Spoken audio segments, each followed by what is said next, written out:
Hey, everybody. It's Jamie here. You guys are stuck with just me this week because Emily is officially out on maternity leave. So for those of you who may not have seen on social media or heard, Emily had her baby about a week ago of me recording this.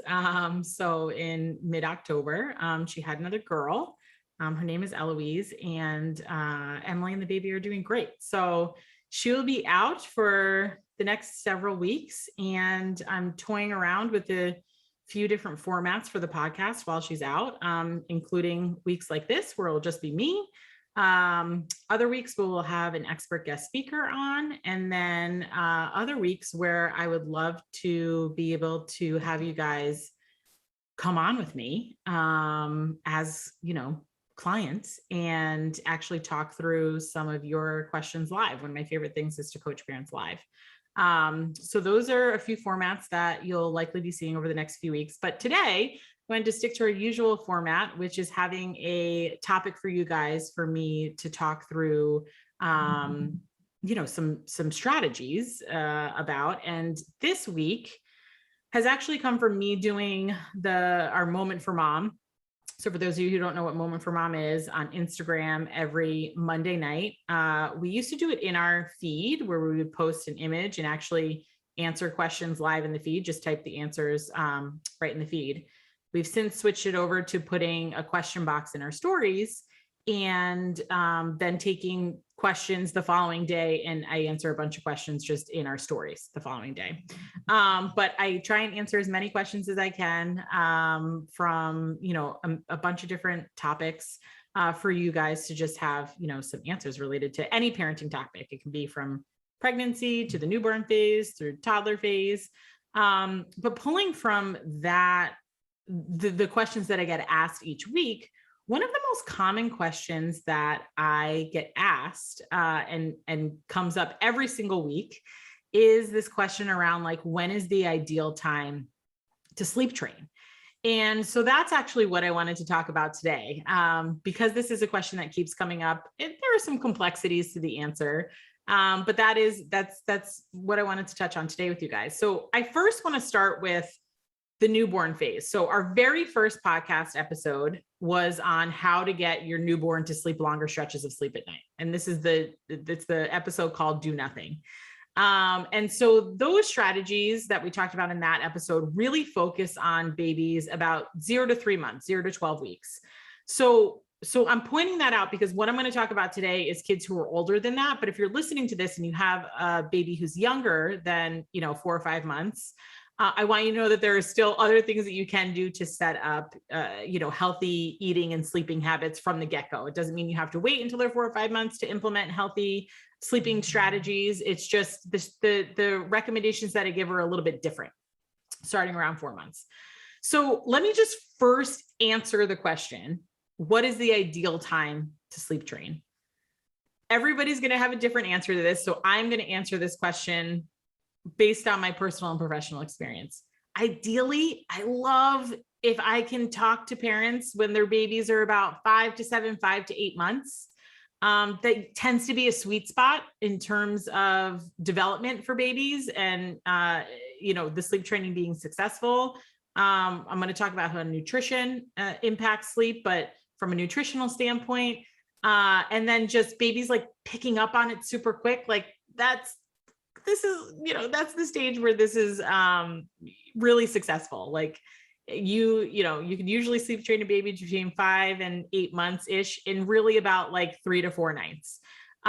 So that's like, if you twisted my arm and said, you have to answer this question, like, what is the ideal time? That's what I would answer as the ideal time. Now, you can sleep train babies a little before 5 months, way after, 5, 6 months too. But if I'm going to answer the question directly of the ideal time, that's what I'm going to say. Right. So let's actually talk about, when we're talking about sleep training and sleeping through the night, what that actually means. Right. So for me, my definition of sleeping through the night is a baby who goes to bed around the same time every night and sleeps until the morning without any feeds overnight. And if they do wake up overnight, they're able to easily soothe themselves back to sleep. Okay. And that wake up time for the day is about 11 to 12 hours from when they fell asleep at night. There's a few caveats to that, but generally speaking, sleeping through the night is going to bed around the same time every night, sleeping through the night without any feedings until about 11 to 12 hours later. And if they do wake up overnight, they're able to put themselves back to sleep easily. Okay. So that's my definition of sleeping through the night. So when we're talking about sleep training, that's where I'm trying to get your baby. Okay. I'm trying to get your baby to a place where you have a consistent bedtime, you have a consistent wake up time, because their sleep overnight is consistent of about 11 to 12 hours overnight. And if they do wake up, they can put themselves back to sleep without needing you or without needing a feed. Okay. So that's the goal that we're ultimately trying to get you to when we're talking about sleep training. Now, how do we get there? Well, there's a bunch of different sleep training methods, and it usually depends on you as the parent, what you're comfortable with, depends on your baby, what they actually respond to. And it's going to depend on their age too. So let's talk about the sleep training methods that are out there. So there's 3 that I most often refer to. One is the most popular one, which is the Ferber method, which is the cry it out with time check-ins. Okay. This is where you are allowing your baby to cry at night. If you do respond to them crying, you are not picking them up, but you have timed intervals that you're checking in on them. So for some people, they increase the interval as the night goes on. So, the first night, maybe you do your first check-in is at 5 minutes, and then the second check-in is at 10 minutes, and the third check-in is at 15 minutes, and you increase the check-in by 5 minutes throughout the night. Other people, another school of thought would be the first night is every 5-minute check-ins. So you do every 5 minutes the first night, the second night, every 10-minute check-ins, the third night, every 15-minute check-ins. The goal is that you are checking in on your baby. Just say, I'm here, a quick check-in, say, I'm here, you're safe, it's bedtime, good night. But you're allowing them the space and the opportunity to actually to put themselves back to sleep and to learn how to self-soothe. That's ultimately what you're doing with sleep training, is you're teaching them the skill of self-soothing. Okay. So that's the Ferber. The next one, I would say maybe the next most popular is what's referred to as the Extinction Method. By the way, you guys, all of these sleep training methods need like some new names here, like extinction. Why would you pick that at surface level, right? But the Extinction Method is where you put your baby down to sleep and you do cry it out, but you're not doing any check-ins. So you put them down at bedtime and you don't go back in until the morning, and they're doing cry it out without the check-ins. Typically, this is a recommendation that we would make if a parent wants to do this. Like, you can choose to do it this way, and that's totally fine. Or if you have a baby where the check-ins actually make the crying worse, it escalates the situation, right? And so this is where the recommendation for, the cry it out without check-ins comes into play. So this is typically, if your child doesn't respond well to the check-ins, this is usually a scenario where it's the older kids, right? So this is why I was talking about like the sweet spot being like 5 to 7, 5 to 8 months.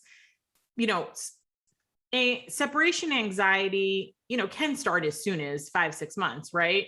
But you're seeing it most of the time starting around 8, 9 months. And then it kind of sticks around, sometimes even gets worse as your child gets a little bit older, even up to a year, 18 months, right?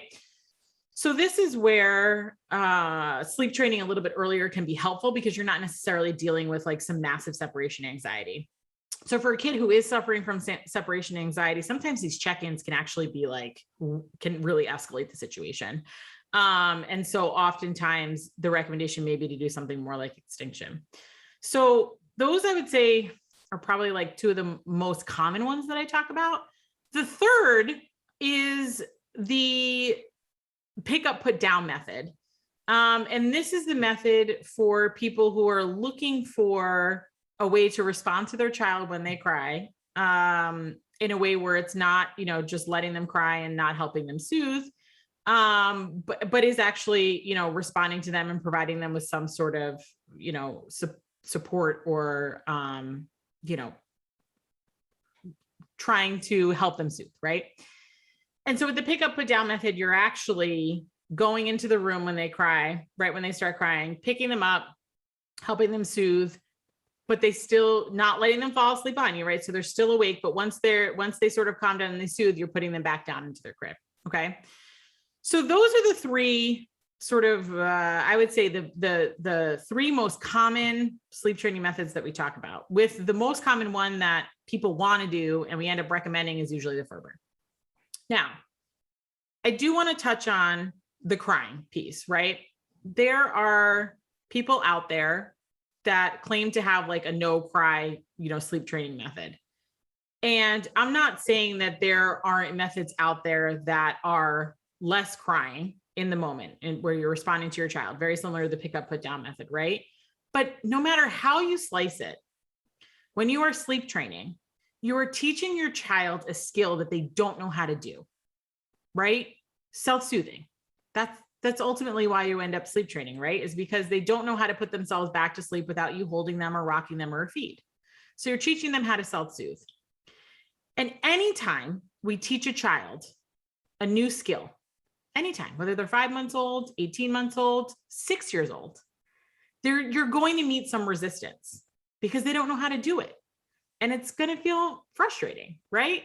I like to use, when I teach sleep training in the corporate setting, when I do corporate workshops with employees, I like to use the analogy of it's like teaching my 6-year-old how to do math, right? If every night she came home with homework, math homework, and every night I just did it for her. She put it in her backpack and she brought it to school, and that was that, right? I just told her all the answers. And then one night I said to her, you know what? I'm not doing your math homework anymore. You have to do it, right? And I'm going to show you, I'm going to sit next to you while you do it. I'm going to check in on you while you're trying to do it. You can ask me questions, but you have to do it. Do you think my 6-year-old is just going to be like, okay, mom, and sit down and do her math? No, she's probably going to throw a massive tantrum. She's probably going to cry. She's going to be really upset that I'm not just doing it for her, right? Because it's a skill that she has to learn that she doesn't know how to do. And it's really frustrating. We've all been in that scenario before. We're trying to learn something new and we don't know how to do it. We're trying to navigate it. And sometimes even as adults, we feel like we want to cry. Babies are no different than us. Babies are no different than the 6-year-old trying to learn how to do math. Okay. It's no different. The biggest difference is that they can't tell you what they're feeling at any given time, right? But I can tell you that we all learned how to self-soothe to fall back to sleep at some point in time. Otherwise, we would all be waking up in the middle of the night, needing to eat in order to fall back to sleep, going to the fridge and eating and coming back to bed to fall back to sleep, or relying on our partners to, rub our back or give us a massage to fall back to sleep. But we don't. That's not how we function as adults, right? So all of us learn this skill. It's a skill necessary for life. Okay. And so I want to give you sort of the ideal timeline and ideal strategies to be successful with this for your child so that they can learn the skill and master it and be done. And so these are the 3 methods that we're doing it. All of them are going to involve some level of crying. Okay. What I can tell you is if you choose a method like Ferber or the Extinction, there's probably going to be a decent amount of crying the first few nights, but it's pretty likely that by nights 3, 4, 5, your baby is going to be sleeping through the night. Okay. If you choose a method like the pick up, put down method, or maybe some of these other methods out there that, say no cry, but really it's probably just less crying in the moment, then what you'll find is there's probably going to be less crying in the moment, right? You're responding to your child right away. They're soothing right away. You're putting them down.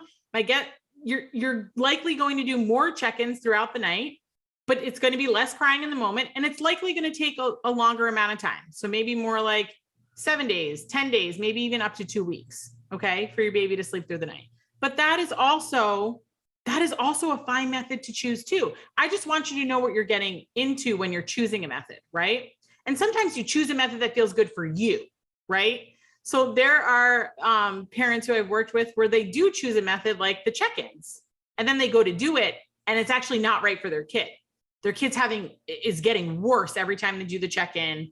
It's not going well, and they really do have to switch to an extinction method, right? So it's not just about you and what you're comfortable with and what you believe in, but it's also about your baby.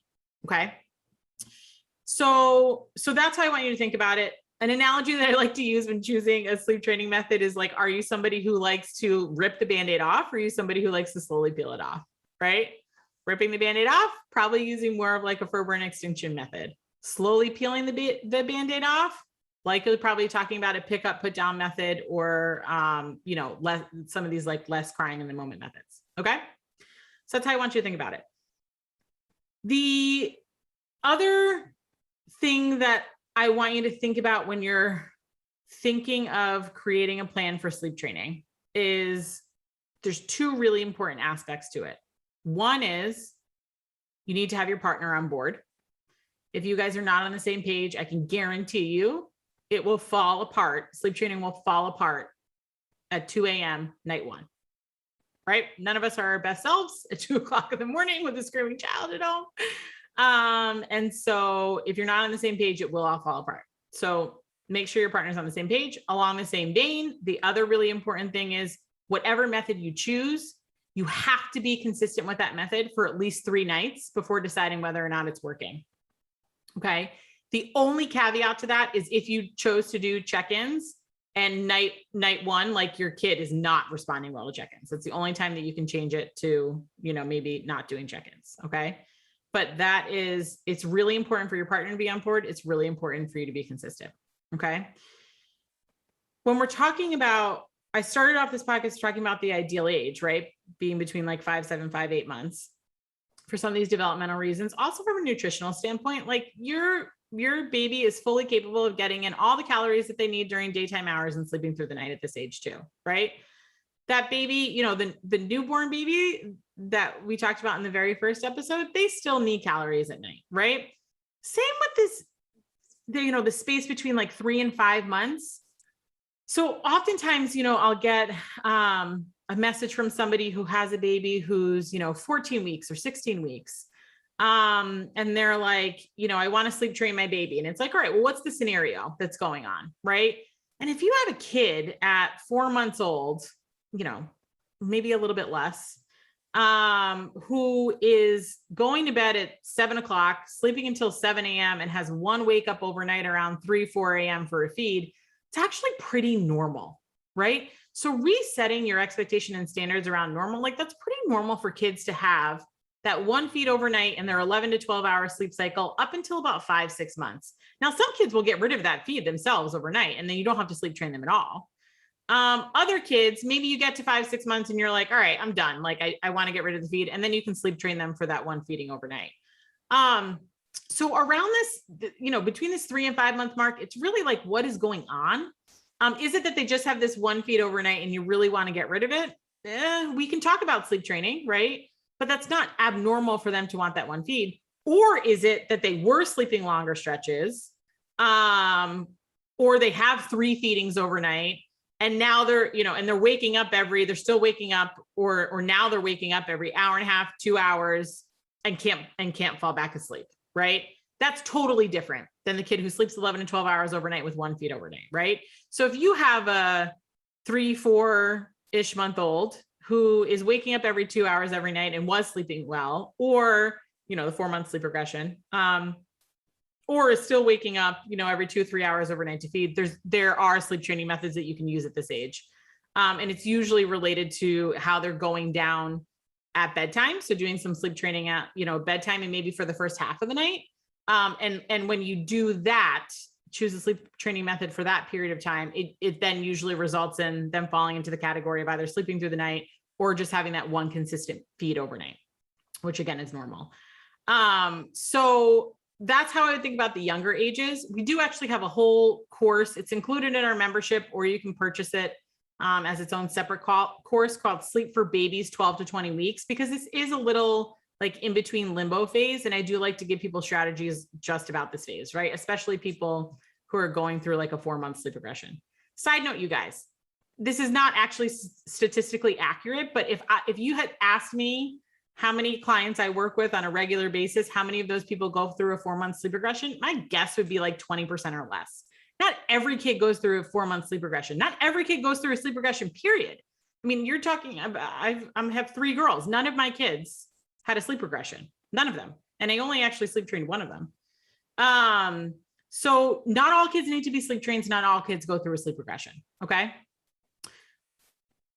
Moving on to the older ages, with kids older, maybe 9 to 12 months, you can still, use some of the sleep training methods that I talked about, even up to 18 months, cry it out, or, the Ferber method. As you get older though, right? Why sleep training gets more difficult as you get older, is one, because there's more developmental things coming into play, like separation anxiety, but also your child is becoming more independent, more verbal, right? Around 18 months, your child knows that they are their own unique person in this world who has an impact on the world. Like they truly actually understand that.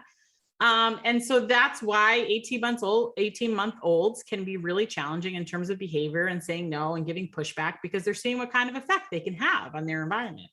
And this really plays into sleep. And so what you'll find is, as kids get older, it can become more difficult to sleep train them. Especially as you get to the age where, maybe you're transitioning out of the crib and going into a toddler bed. If there's any interruptions in sleep, that can become more challenging. So there are other strategies that you can use for older kids. And I'll save that for another podcast, because I know that's sort of a different set, but really you can sleep train kids, kind of at any age. But if you're looking for, coming back to the original question, if you're looking for the ideal time to do it, I would shoot for a time between, 5 and 8 months. And if you're outside of that, all hope is not lost. You can still use a lot of the strategies that I talked about today. But that's sort of what I would be thinking about when we're talking about sleep training, and how development, age of your child, nutrition, all of those things sort of come into play. If you are looking for individualized support to help you with sleep training, this is something that we do. Emily and I have helped clients with it. We have Ellen, who we've talked about in our podcast before, who's our pediatric nurse practitioner on our team. She actually does all of our sleep consulting. We have a few different ways that you can engage in that. One of them is just private one-on-one sleep consult. You have a call, you get a plan, you have a week of follow-up through email as you implement the plan, and you have a follow-up call 2 weeks later. So that's sort of like the individual sleep consultations that we offer. We also started to offer group sleep consultations. It's an idea that I have. I love the idea because there's an accountability factor to it, right? So you actually hop on a call. There's 2 calls that happen 2 weeks apart. Ellen runs them, but you hop on a call with, 6 other couples who have a child around the same age as yours. And Ellen actually provides you guys all with a plan for sleep training. And then following that call, you guys all get put on a text chain together, and you get to support each other while you guys are each implementing the sleep training, right? So there's a really cool peer community aspect to those group calls. And then you get a follow-up call again to, check in, see how sleep training is going, and also, have any follow-up questions. So that's really cool. Both of those options also come with a trial to our Nurture by Naps programming. So if you have any additional follow-up questions after your 2 weeks, you can ask them through our membership. But our membership is also the third option for getting support around sleep training, because there you have access to me and Emily and Ellen 24/7. We have courses on sleep training within the membership. So you can take a course, you can hop on a live Q&A, you can ask us questions as you implement your sleep training every day or every night as you're doing it, and you're going to get our response in real time. So the membership is also a great option for looking for that individualized support around sleep training as well. So, if you fall into this category, if you are looking for support around sleep training, we have a ton of different options for you. And we want to support you. I mean, this is something that I am truly passionate about, because sleep is one of the aspects of parenting that affects the entire family unit, right? It affects you, it affects your partner, it affects your marriage, it affects your child, it affects their behavior, right? And as soon as everybody's sleeping through the night, as soon as everybody's getting more sleep, the whole family dynamic changes, always for the better, you guys, right? Because when everybody's getting more sleep, everybody's more patient, everybody's a little bit more kind, everything just starts to seem a little bit easier, right? I'll bring Emily on for a podcast soon, and she could talk about how sleep is impacting her life right now with having a newborn at home, right? We all remember those days. And so I'm really passionate about sleep and getting people the sleep that they deserve, because that's when this whole experience of parenting starts to change. You don't even realize how much it impacts you until you have it back. And I'm saying that as somebody where I can remember when I sleep trained Mackenzie, my middle, at, like 5.5 months. And I didn't even realize, it was 2 or 3 days after her sleeping through the night, like the fog lifted. And I was like, oh my God, I didn't even realize how much that was impacting my mental health all these months. Until I had it back again. Right. So I know how that feels as a parent. I want to give that all back to you. So that's why, that's why I'm talking about this on the podcast. That's why I want you to reach out to us for support around this. And if you're not sure which option is, right for you in terms of the options that we have, shoot us an email. Well, we can help you navigate that. No problem. So shoot us an email and we'll point you guys in the right direction. But I wanted to at least give you some foundational things to think about and concepts related to sleep and sleep training for you to start thinking about, what methods might be right for you, and then reach out to us for that individualized plan, because that's what we're here for. All right. That's all I have for you guys today. And I will be back again next week for more. Let me know what you guys want to hear about. Talk to you soon.